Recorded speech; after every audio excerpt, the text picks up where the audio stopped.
Le choc des extrêmes avec Nîmes qui accueille Lille. Alors Nîmes qui est sur une victoire en 12 matchs et donc sur ses 11 matchs non gagnés, il y a 10 défaites.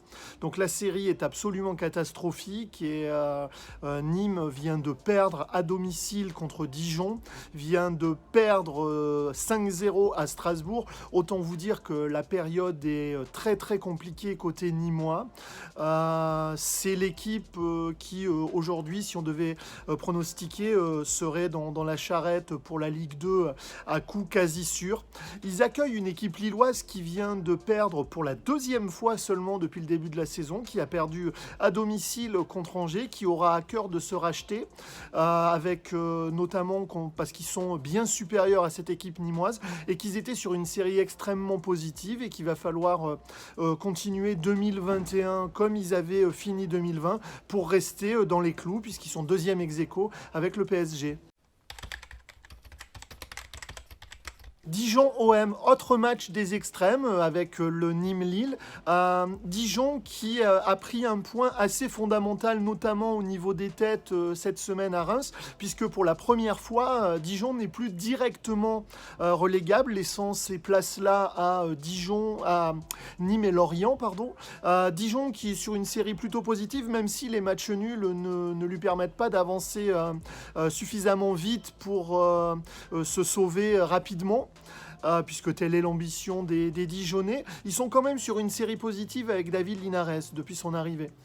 Ils vont accueillir un Olympique de Marseille qui a gagné dans la semaine contre Montpellier, qui s'est remis dans le bon wagon et qui a un très bon coup à jouer cette journée-là, puisqu'il y a un Rennes-Lyon qui va forcément faire des malheureux au moins un dans ce match-là. Et donc l'OM pourrait grappiller des points sur ces équipes-là et a beaucoup à gagner, sachant qu'il ne faut pas oublier que l'Olympique de Marseille a toujours 2 matchs en retard dans cette Ligue 1. Monaco-Angers avec 2 équipes en forme, puisque Monaco vient d'aller gagner à Lorient et Angers reste sur ses 2 derniers matchs avec une victoire à domicile contre l'OM et une victoire à l'extérieur à Lille, donc excusez du peu. Angers qui s'est bien relancé après sa défaite à domicile contre Strasbourg, qui est une des équipes stables et sur lesquelles on peut compter en Ligue 1. Monaco qui, sur ce début 2021, va devoir afficher ses ambitions, essayer de recoller au groupe de tête dont il s'était un petit peu éloigné. Monaco, c'est une équipe qui est assez difficilement lisible, qui donne du spectacle, mais avec une défense qui est plutôt friable, mais qui marque des buts. Donc à suivre, ça va être un duel intéressant d'équipes, de bonnes équipes de Ligue 1 pour Angers, d'équipes ambitieuses pour Monaco. Lens-Strasbourg avec des Lensois qui vont essayer de retrouver leur dynamique de fin 2020. Ils viennent de perdre sans aucune honte à Lyon 3-2. Ils accueillent des Strasbourgeois qui ont gagné cette semaine dans un match très important contre les Nîmois. On gagnait très largement 5-0. Lens va essayer de retrouver la dynamique et de toujours être le plus proche possible des places européennes. Quant à Strasbourg, ils vont essayer de se donner un peu d'air par rapport aux places de relégables. Metz-Nice, les Messins vont donc accueillir à domicile les Niçois. Metz qui reste sur un match nul extrêmement laborieux et moche contre Bordeaux. Ils vont accueillir Nice qui n'est pas en super forme non plus, c'est le moins qu'on puisse dire. Il y a de gros doutes à Nice. C'est une des déceptions de cette première partie de saison. Le projet de Nice semblait ambitieux avec un recrutement qui l'était également. Patrick Vieira est parti et il n'y a pas eu réellement de choc psychologique puisque les Niçois sont devenus une équipe de milieu de tableau et c'est extrêmement décevant au niveau des efforts financiers accomplis par le nouvel actionnaire et des ambitions du début de saison.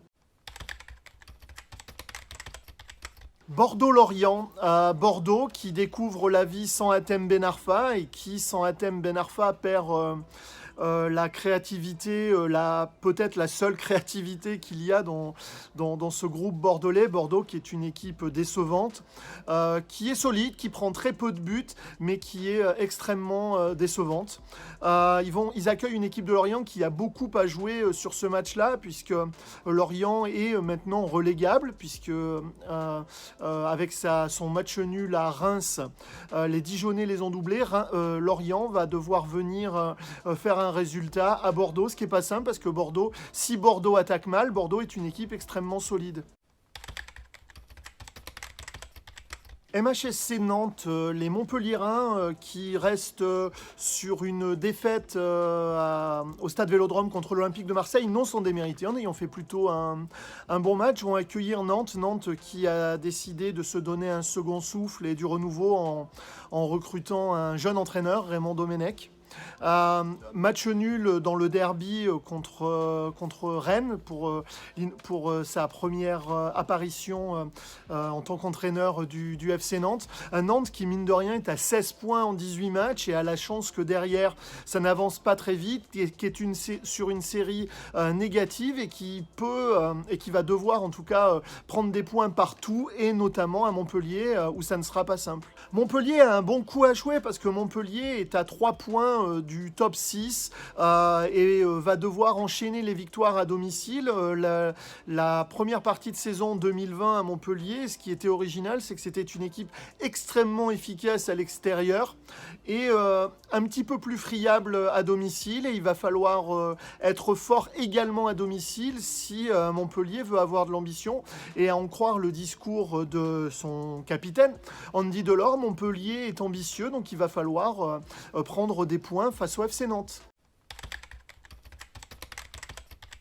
Reims-Saint-Étienne, le stade de Reims qui reste sur un match nul à domicile contre Dijon, accueille l'AS Saint-Étienne, c'est le 14e qui accueille le 15e. Reims qui a eu en première partie de saison probablement du mal à digérer ses belles saisons précédentes en Ligue 1, c'est sa qualification pour les tours préliminaires de la Ligue Europa qu'ils n'auront finalement pas pu disputer. Accueille Saint-Étienne, alors Saint-Étienne c'est une victoire sur les 15 derniers matchs, une seule victoire en 15 matchs, invaincu depuis 7 matchs, dont 6 matchs nuls. Donc Saint-Étienne qui reste sur un match nul quand même qui est extrêmement positif puisqu'ils accueillaient le Paris Saint-Germain. Le vainqueur se donnera un petit peu d'air par rapport à la relégation, et un match nul serait une mauvaise opération pour les deux équipes qui, en cas de résultat favorable derrière eux, se retrouveraient à nouveau proches de la relégation. PSG-Brest, un PSG très particulier cette année qui vient de changer de coach, Mauricio Pochettino remplaçant Thomas Tuchel. Le PSG qui en 18 matchs a perdu 4 fois et fait 3 matchs nuls, ce qui est assez extravagant par rapport à ce qui est censé être sa domination habituelle. Mauricio Pochettino a commencé par un match nul à Saint-Étienne. Il accueille une équipe de Brest qui est toujours une équipe extrêmement agréable à voir jouer, extrêmement cohérente, qui va de l'avant. Avec Brest, c'est un peu tout ou rien, puisque en 18 matchs, c'est 8 victoires, 8 défaites, donc, et 2 nuls. Brest qui vient de gagner cette semaine contre Nice, et qui viendra sans nul doute avec des ambitions, en tout cas dans le jeu, au Parc des Princes. Côté parisien, tout autre résultat qu'une victoire serait un problème pour le PSG, pardon. Le PSG qui, mine de rien, a laissé Lyon avec 3 points d'avance, qui n'est pas habituel après 19 journées dans notre Ligue 1. Le PSG, c'est 36 points en 18 matchs, 2 points par match. C'est un résultat de candidat à la Ligue des Champions, mais c'est pas un résultat de champion, ce qui est l'ambition parisienne. Ils peuvent aussi essayer de profiter du match Rennes-Lyon, où en cas de victoire rennaise, ils reviendraient au niveau des Lyonnais. C'est le choc de cette 19e journée.